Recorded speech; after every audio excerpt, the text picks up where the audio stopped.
Je sais plus comment on fait. Ça fait 6 mois, j'arrive plus. Je sais plus comment on fait. Ah là là. Quelle galère. Bonjour tout le monde, bienvenue dans cette nouvelle vidéo. J'espère que vous allez bien. Moi ça va très très bien et je vous retrouve enfin pour une toute nouvelle vidéo après 6 mois d'absence. Ça sert à rien de faire le suspense ou je ne sais pas quoi, ça sert à rien puisque de toute façon vous l'avez vu dans le titre. Je reviens pour vous annoncer que je vais être maman. Alors ce serait bien beau de s'arrêter là et que la vidéo soit terminée, mais bon, elle ne fait que à mon compteur 1 minute 24, donc ça sert un petit peu à rien, autant vous donner un petit peu plus d'explications. Alors pourquoi est-ce que j'ai pas tourné de vidéo depuis plus de 6 mois? La dernière que j'ai tournée, j'étais encore dans mon ancien appartement, j'étais en train de faire mes cartons, j'étais en plein déménagement, puisque si vous ne le savez pas, je suis propriétaire d'une maison depuis début janvier, tout début janvier. Donc du coup la dernière en date qui a été publiée c'est fin décembre. Fin décembre ou début janvier? Fin décembre il me semble. Où je vous annonce du coup que nous avons acheté une maison. Donc c'est pour ça qu'il y a un nouveau décor puisque là actuellement je suis dans ma chambre. Ne vous fiez pas à la décoration qui est derrière, c'est pas moi qui l'ai choisie. C'est encore la décoration des anciens propriétaires. C'est pas ma déco, hein, ça va être changé dans je sais pas quand. Mais en tout cas ça va pas rester comme ça. Donc pourquoi avoir attendu 6 mois avant de retourner une vidéo? Alors tout simplement je vais vous expliquer dans les grands détails puisque s'en suivra plus tard des vidéos où je vous expliquerai un petit peu mon premier trimestre, mon deuxième trimestre, etc. Actuellement je suis dans mon 6e mois de grossesse, tout juste au moment où vous voyez la vidéo je rentre tout juste dans mon 6e mois. Alors je suis tombée enceinte début février et ma dernière vidéo date de fin décembre. Alors qu'est-ce qui s'est passé entre ce laps de temps? Tout simplement je suis rentrée dans ma nouvelle maison et donc il a fallu que j'emménage tout doucement. Entre temps moi je travaillais, voilà, et c'est avéré que j'ai attrapé monsieur Covid-19 entre temps, donc ce qui fait que j'ai été KO technique et juste après j'ai découvert que j'étais enceinte. Et donc s'en est suivi après mon premier trimestre qui a été pas catastrophique mais qui m'a causé des petits soucis.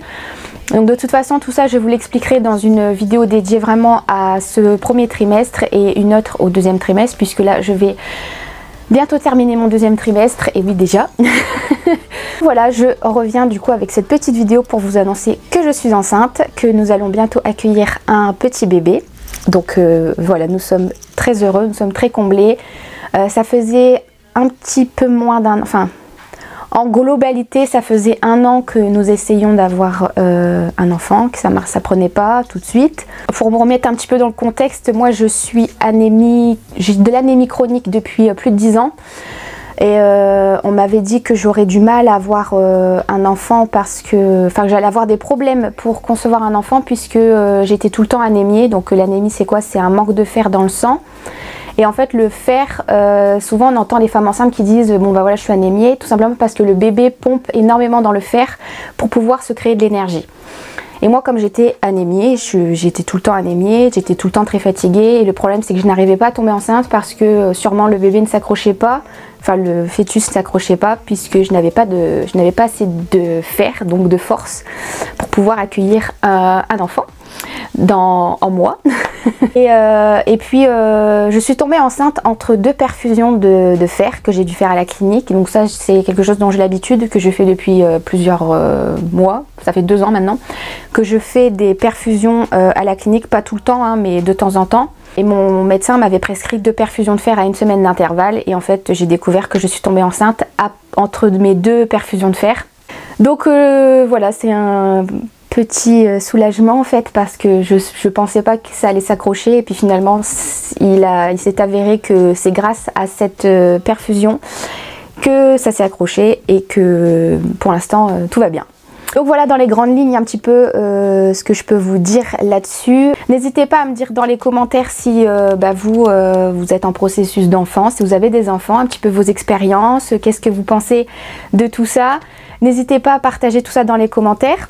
Qu'est-ce que je peux vous dire d'autre? Bah pas grand chose, hein. Je pense que je suis rentrée vraiment dans les grandes lignes, dans les grands détails. C'est une assez courte vidéo, mais voilà, ça me tenait à cœur de revenir avec une vidéo un petit peu explicative et puis bah pour vous annoncer forcément la bonne nouvelle. Ah oui, chose que je ne vous ai pas dit aussi et qui je pense est très important, enfin très important, c'est relatif, mais enfin en tout cas pour moi je suis contente de vous l'annoncer quand même. On attend un petit garçon. Alors on n'avait pas forcément de préférence, je vais pas vous dire que voilà, c'était pas, on n'avait pas de forcément préférence, mais je vais vous dire quand même que voilà, si on avait eu le choix de choisir, Tanguy et moi, on s'était toujours dit qu'on aurait aimé dans le meilleur des mondes avoir un garçon en premier. Et puis bah, il s'est avéré que nous attendons un petit boy. Donc finalement on est très content, mais bon, même si ça aurait été une petite fille, croyez-moi, après avoir passé l'écho du premier trimestre, je n'avais plus de préférence. Pour moi, je sais pas, j'avais passé le stade des 3 mois et dans ma tête j'étais là genre, en fait j'ai plus de préférence, c'est une fille ou un garçon, je m'en fiche. Et en fait Tanguy c'était pareil, et puis ben on a organisé une petite gender reveal et ma mère était la seule au courant parce que c'est à elle que j'ai donné la petite enveloppe. Et puis on a découvert tous ensemble que nous attendions un petit garçon. Voilà. Je suis un petit peu perdue puisque ça fait plus de 6 mois que je n'ai pas filmé de vidéo, donc ça me paraît un petit peu lointain cette histoire. Mais bon, finalement c'est comme le vélo, ça s'oublie pas. Donc. En tout cas, j'espère que cette petite vidéo vous a plu. Moi, ça me fait très plaisir, je pense que ça se voit. Ça me fait très plaisir de pouvoir refilmer une vidéo et de pouvoir revenir sur ma chaîne YouTube. Je serai très contente de pouvoir partager l'évolution et puis bah, l'arrivée de ce petit bébé que nous attendons avec grande impatience. Voilà, c'est tout ce que je voulais vous dire. J'espère que tout ça, j'espère que cette vidéo vous a plu. N'hésitez pas à vous abonner à cette chaîne pour continuer de la faire grandir maintenant que voilà, je suis de retour. Donc n'hésitez pas à vous abonner, à mettre un petit pouce en l'air si cette vidéo vous a plu. Et voilà, la prochaine vidéo sera du coup sur mon premier trimestre parce que du coup j'aimerais bien faire cette vidéo pour vous expliquer en globalité ce qui s'est passé, les symptômes que j'ai eu, pouvoir partager. S'il y a des mamans ou des futures mamans qui regardent cette vidéo, voilà, pour pouvoir échanger un petit peu, parce qu'on n'a pas tous les mêmes symptômes, on n'a pas tous le même vécu. Chaque grossesse est différente et je m'en suis bien rendu compte. Que vous dire de plus si ce n'est qu'on se retrouve très vite dans une prochaine vidéo. Merci à tous d'avoir regardé cette vidéo et d'être restés jusqu'à la fin. Je vous fais de gros bisous et je vous dis à très vite dans une prochaine vidéo. Ciao!